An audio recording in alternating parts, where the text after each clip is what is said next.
জখম বন বিড়ালকে মুর্শিদাবাদ জেলার ভরতপুর থানার ভালুইপাড়া এলাকায় ছেড়ে দিল বন দপ্তর। শনিবার দুপুরে স্থানীয় সূত্রে জানা গেছে, গত মঙ্গলবার ভালুইপাড়া এলাকায় এক শিকারী বন বিড়াল শিকার করছিল।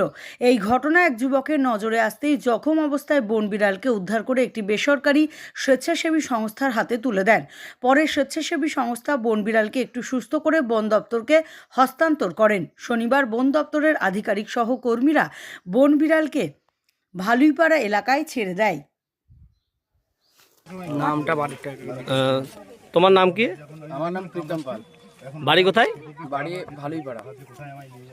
আচ্ছা, তুমি কি দেখেছিলে সেই দিনকে?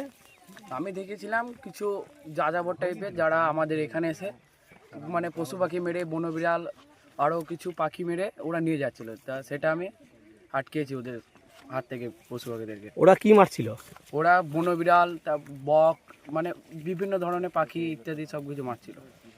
আচ্ছা, তো তোমার এই পরিবেশ রক্ষার কাজে নিজেকে নিয়োগ করে বা নিয়োজিত করে কেমন লাগছে? আমার খুব ভালো লাগছে। গত মঙ্গলবার ভালুইপাড়া গ্রামে একটি বনবিড়ালকে উদ্ধার করা হয়েছিল। ভালুইপাড়া গ্রামের কিছু গ্রামবাসী ও যুবকেরা দেখতে পায় যে কিছু শিকারী গ্রামে শিকার করছে, গ্রামের মাঠগুলোতে শিকার করছিল। তো তারা তৎক্ষণাৎ আমাদের সংস্থা হিলের সাথে যোগাযোগ করে এবং আমরা ইমিডিয়েটলি দুজন ভলেন্টিয়ারকে সেখানে পাঠিয়ে দিই। সেখানে গিয়ে দেখা যায় যে বনবিড়ালটিকে শিকারীরা প্রায় আধমরা করে ফেলেছিল। তখন আমাদের সংস্থার কর্মীরা বন বিভাগের সাথে যোগাযোগ করে, বন বিভাগের আধিকারিকরা সেখানে উপস্থিত হন এবং বনবিড়ালটিকে উদ্ধার করে বন দপ্তরের রেঞ্জ অফিসে নিয়ে যান।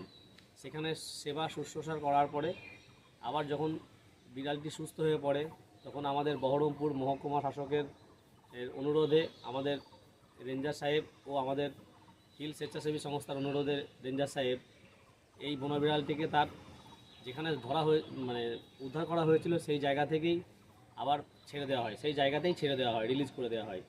বিড়ালটি এখন বর্তমানে সুস্থ রয়েছে।